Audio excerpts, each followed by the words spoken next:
Merci Saint-Esprit. Merci pour ta présence. Et merci de nous révéler la volonté de Dieu ce matin. Merci de parler directement à nos cœurs et de nous donner les instructions dont nous avons besoin pour continuer. Certains pour reprendre à nouveau, d'autres pour continuer notre ascension. Car nous avons un objectif, Seigneur, c'est un jour nous asseoir dans la Nouvelle Jérusalem avec toi. Sachant que sur cette terre, nous sommes appelés à dominer. Nous voulons, Seigneur, savoir qu'est-ce qu'il nous faut pour pouvoir régner. Car c'est sur cette terre que nous devons commencer à régner. N'as-tu pas dit dans cet enseignement que tu as donné à tes disciples, lorsque vous priez, dites notre Père qui est aux cieux, que ton nom soit sanctifié, que ton règne vienne. Et si ton règne est censé venir sur la terre, c'est sur ceux qui te craignent et ceux qui sont appelés à régner et à dominer. Merci parce que c'est à nous que cela a été donné. Cette grâce a été faite, nous l'Église. Et nous te rendons tout l'honneur et toute la majesté. L'Église que tu bâtis, au nom de Jésus. Amen. Amen.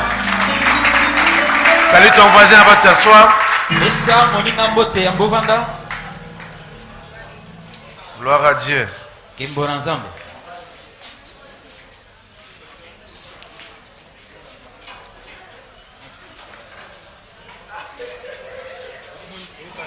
Non.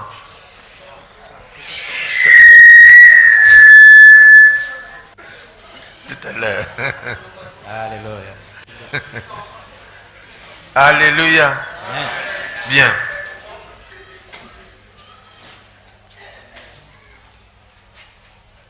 Je vois le docteur Max, je suis content de voir qu'il a maintenant des joues.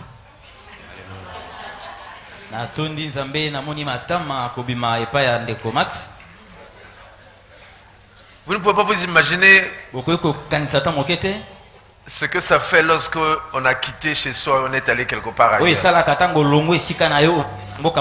Alléluia. Amen. Particulièrement quand c'est souvent pour la première fois qu'on va loin. Parce que c'est le voyage le plus long qu'on peut effectuer. C'est vrai que moi j'ai eu à faire un voyage de 24 heures. C'est encore plus long que chez lui, mais c'est parce que je suis allé dans un même pays, mais en contournant le pays. Alors ce matin, je voulais parler de la différence qu'il doit avoir entre l'Église et le monde.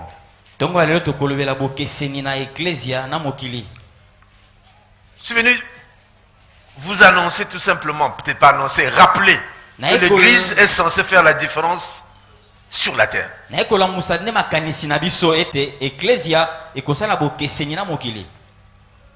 Mais le problème, c'est que quand je parle de l'Église, je ne veux pas parler de ceux qui sont assemblés dans un bâtiment que certains appellent l'Église.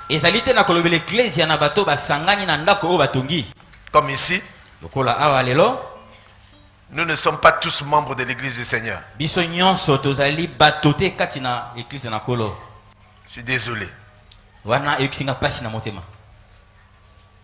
Parce que l'Église du Seigneur, elle a une particularité.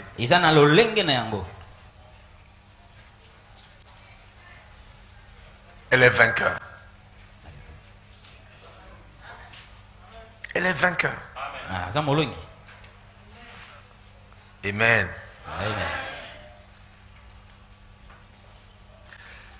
Alors, l'unique endroit où le Seigneur parle du mot église dans la Bible se trouve dans le livre de Matthieu, chapitre Matthieu 16. C'est là où il parle pour la première fois. Dans toute la Bible, pour la première fois, on cite le mot église. Et nous allons lire ce passage. Matthieu chapitre 16, du verset 13 au verset 19. Je lis le Seigneur. Amen. Jésus, étant arrivé dans le territoire de Césarée de Philippe, demanda à ses disciples, qui dit-on que je suis, moi, le Fils de l'homme? Ils répondirent, les uns disent que tu es Jean-Baptiste, les autres Élie, les autres Jérémie ou l'un des prophètes. Et vous, leur dit-il, que dites-vous que je suis? Simon-Pierre répondit que tu es le Christ, le Fils du Dieu vivant. Waouh! Et Jésus, reprenant la parole, lui dit, tu es heureux, Simon, fils de Jonas, car ce ne sont pas la chair et le sang qui t'ont révélé cela, mais c'est mon Père qui est dans les cieux. Et moi je te dis, tu es Pierre, et sur cette pierre, je bâtirai mon église, et les portes du séjour des morts ne prévaudront point contre elle. Si quelqu'un a une Bible, qu'il souligne. Je bâtirai mon église et les portes du séjour des morts ne prévaudront point contre elle. Je te donnerai les clés du royaume des cieux. Ce que tu lieras sur la terre sera lié dans les cieux, et ce que tu délieras sur la terre sera délié dans les cieux. Amen.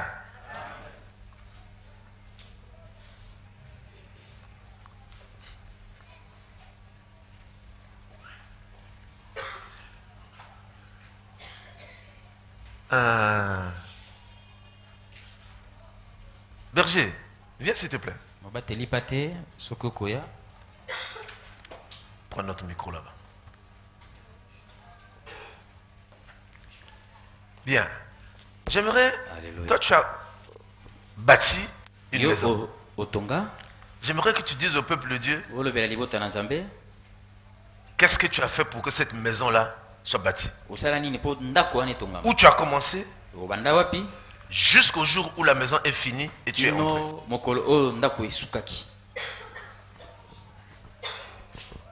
Alléluia. Le projet était d'abord dans ma tête. Amen. J'ai fait un plan.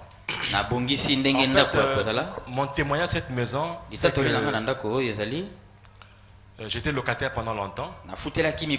Et un jour, par un concours de circonstances, puisque le logeur que j'avais n'a pas arrêté d'augmenter le loyer, j'ai décidé de construire une maison. J'ai dit, bon, trop c'en est trop, il faut qu'on ait un chez nous. Quand je dis que le projet, j'ai d'abord nourri dans ma tête, dans mon esprit. J'ai dit, il faut que je construise. Et j'en ai parlé à Dieu. Et ensuite, j'ai fait un plan. Et les moyens sont arrivés de manière miraculeuse. Voilà comment cette maison-là a été bâtie. Les moyens sont arrivés. Après, qu'est-ce qui s'est passé? Est-ce que les moyens ont construit la maison? Bien. J'ai cherché des hommes. Lesquels? Je les ai trouvés ici à l'église. Quelle catégorie? Les maçons. Les maçons. D'abord, et par bonheur, ils savaient faire beaucoup de choses. Oui. Ils ont fait la maçonnerie, le carrelage, la charpente. C'est des frères bien aimés de l'église ici. Donc, il faut un maçon, il faut un charpentier. Ensuite, un carreleur, un plombier. Non, le carreleur c'est déjà le maçon. Un électricien. Un électricien, un plombier. Plombier. Et quoi encore? Un peintre, bien sûr. Un peintre. Un peintre. 5. Alléluia. Amen. Et la maison aujourd'hui existe. Pour ceux qui ont eu la grâce d'aller chez lui, ils voient la maison. Est-il peintre? Est-il maçon? Est-il charpentier? De tous ceux qui ont travaillé, il n'est rien. Mais qui a bâti cette maison? C'est lui.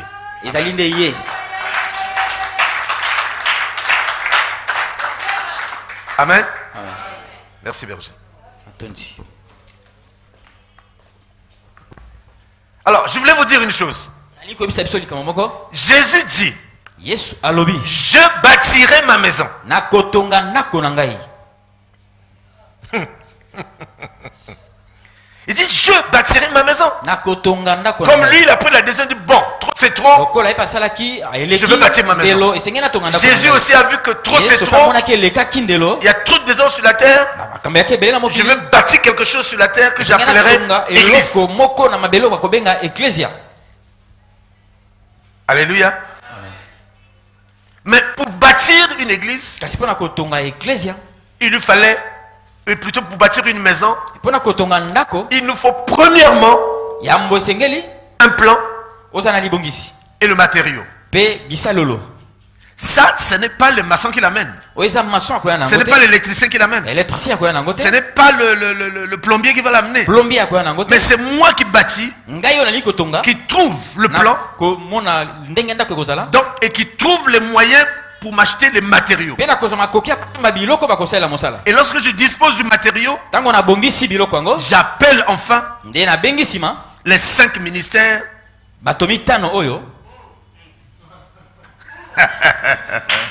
J'appelle les 5 ministères. Et quand les 5 ministères agissent, ma maison est debout. Mais ce n'est pas les 5 ministères qui ont bâti. Parce que les 5 ministères, chacun pour son compte, ne bâtit pas une maison. Fait sa part. Mais tous les 5 ministères réunis nous donnent une maison. Alléluia. Amen. Et Jésus dit, je bâtirai mon église. Et l'église, c'est comme une maison. Donc, premièrement, il dit, qui enverrai-je? Ça c'est Dieu qui dit, qui enverrai-je? Jésus dit, me voici, envoie-moi. Et quand Jésus arrive, il regarde, il se rend compte que ce qu'il y a là est totalement faux, il faut changer. Il faut quelque chose de nouveau. Et la chose qu'il voulait amener, la nouvelle chose qu'il voulait amener, c'était l'église. Alors qu'est-ce qu'il fait? Il cherche les 5 ministères. Ça ne marche pas. C'est le courant. Donc, comme j'ai dit, Jésus a fait un plan. Vous avez entendu le berger dire qu'il avait un projet dans sa tête. Et ce projet, il l'a eu de qui? De son père. Donc avec son père, ils se sont convenus sur le projet. Mais qui est devant ici là? Le protocole. Qui est devant ici? Faites-moi asseoir les gens devant. Pourquoi c'est vide? Ceux qui sont censés s'asseoir là viennent en retard. Bon, alors,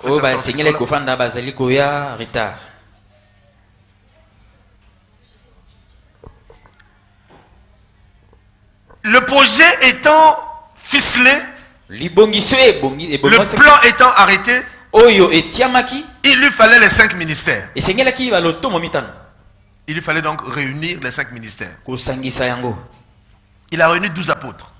Il les appelait apôtres. Il les appelait quoi? Apôtres. Les 12 ne sont que apôtres.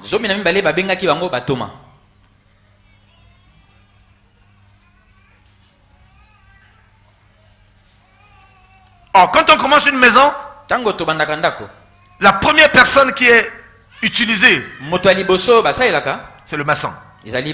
Pourquoi? Parce que tant qu'il n'a pas posé le fondement, rien ne peut monter. Alléluia. Amen. Et les apôtres sont appelés le fondement. C'est eux qui posent le fondement. Donc les 12 apôtres ont posé le fondement de ce que nous sommes aujourd'hui. Alléluia. Amen. C'est eux qui nous ont écrit les évangiles. C'est eux qui ont écrit le Nouveau Testament, qui est notre fondement, sur lequel nous sommes assis, sur lequel nous bâtissons, sur lequel nous mettons chacun à sa manière ce qu'il peut faire. Mais il faut bien qu'il y ait d'autres personnes. Alléluia.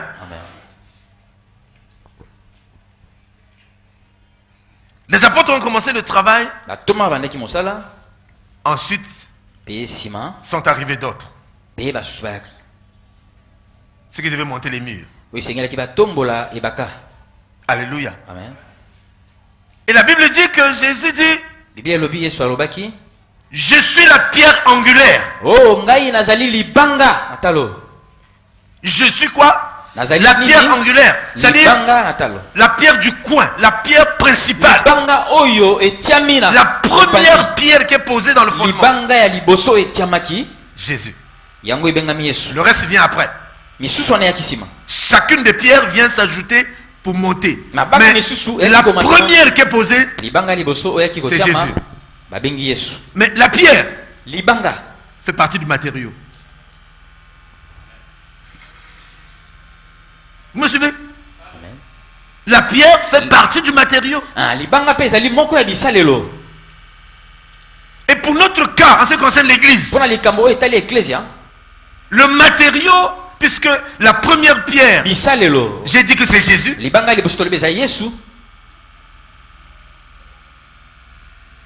Et chacun de nous qui érigeons l'église, qui constituons l'église, nous sommes appelés également des pierres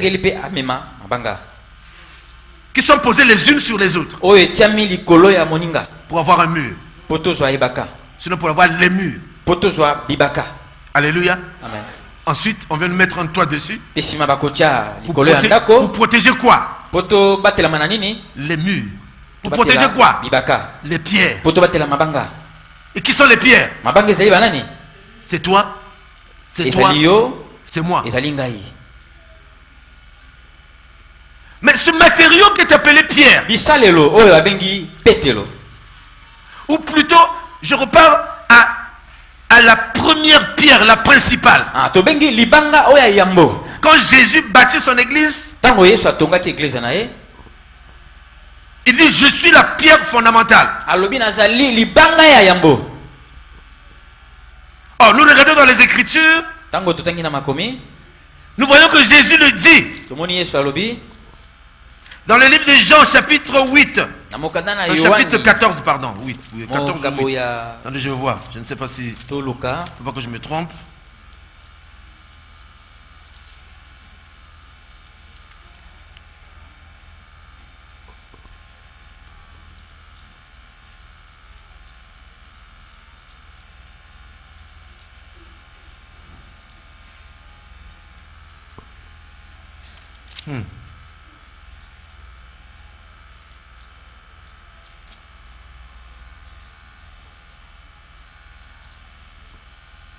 Non, c'est pas 14. C'est pas 14.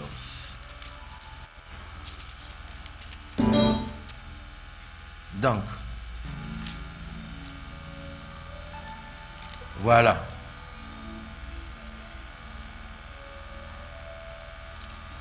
Donc, au chapitre 8, na Yohani ya Mwambe, voilà ce qu'il dit tala o ya lobi, à partir du verset 30.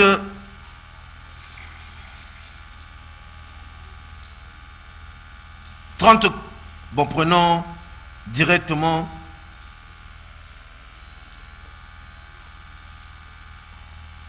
« 32. »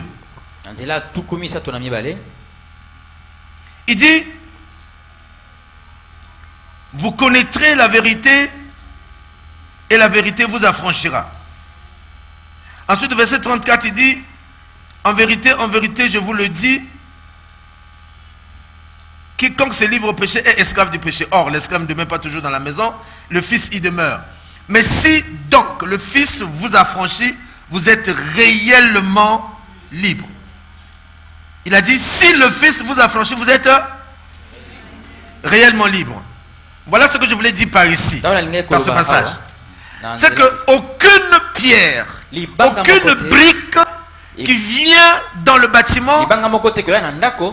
Si vous connaissez déjà, si vous avez déjà vu un maçon travailler, vous ne verrez pas un maçon mettre 2 briques à la fois. Et quand il prend la brique, il est obligé d'enlever d'abord tout ce qui peut déranger la brique. Il faut que la brique soit libérée de toute forme bizarre. Lesquels connaissent qui ont déjà vu un maçon travailler? Il taille la brique, il regarde bien pour que ça soit poli. Donc il libère la brique de tout ce qui peut le déranger pour qu'elle puisse s'asseoir à côté de la brique principale. Et ensuite seulement, une autre brique va venir. Et toutes les briques doivent passer par la même opération. Il faut la charpente, il faut le carrelage, qui met l'électricité. Bien-aimé, une maison qui est bâtie de cette manière ne sera jamais jolie. Alléluia. Elle aura des défauts. Amen. Pourquoi? Parce que la personne a pris la place de quelqu'un d'autre. Et ce sont ces ministères-là où on ne trouve pas les autres ministères. Quand vous arrivez là, c'est le pasteur qui est prophète, c'est le pasteur qui est docteur, c'est le pasteur qui est évangéliste, c'est le pasteur qui est apôtre, c'est le pasteur qui est... L'église ne sera pas l'église du Seigneur. Oui. Alléluia. Amen. Oui. Oui. Je bénis le Seigneur parce que notre ministère est un ministère d'enseignement. Ce n'est pas par hasard qu'il y a plus de docteurs ici qu'il n'y a d'autres ministères. Mais il y a tous les ministères. Il y a les prophètes, il y a les apôtres, il y a les docteurs, il y a les pasteurs, il y a les évangélistes. Alléluia. Amen. Maintenant le problème c'est celui-ci.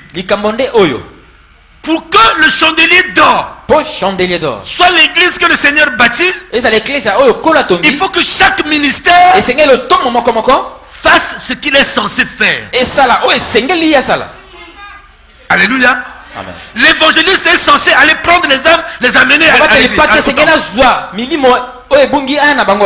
Lesquels sont évangélistes ici? Il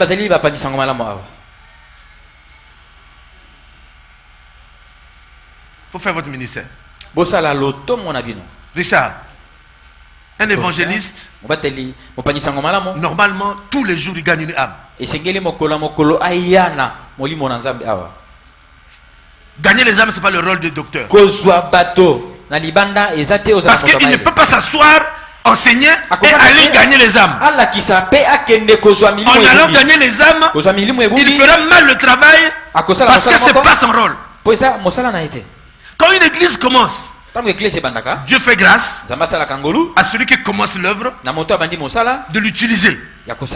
Mais à un moment donné, quand tous les ministères se sont levés dans l'église, chacun devrait travailler à sa place. Alors en ce moment-là, l'église devient l'église du Seigneur. Alléluia. C'est maintenant la maison que le Seigneur lui-même bâtit. Maintenant regardez pourquoi j'ai parlé de la différence. J'ai dit que l'église devrait avoir une différence entre les religions. Parce que l'église n'est pas une religion.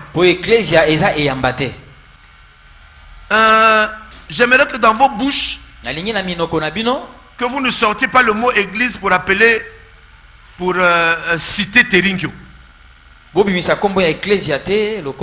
Parce que Terinkyo n'est pas une église. Je vous dis pourquoi. Parce que la pierre fondamentale, ce n'est pas Jésus. Le bâtisseur, ce n'est pas Jésus. Alléluia. Amen. Les témoins de Jéhovah, ils ont refusé Jésus. La Bible dit qu'ils ont jeté la pierre. La pierre qu'ils ont jetée, Dieu l'a ramassée et on a fait une pierre angulaire. Eux l'ont rejeté. Pourquoi? Parce qu'ils ont considéré Jésus comme étant un prophète. Les Kimbangi, ce ne sont pas une église. Ils ont beau prendre la Bible, ils ne sont pas une église. Parce que pour eux, le fondement, c'est Kimbangu. Les musulmans ne sont pas une église. Ne leur donnez pas ce nom. Si vous voulez les appeler, appelez-les l'islam. Les kimbanguistes, appelez-les les kimbanguistes. Ne dites pas l'église kimbanguiste. Non, non, non, non. Le mot église est utilisé uniquement par le Seigneur. Et c'est utilisé uniquement pour ce que le Seigneur bâtit. Et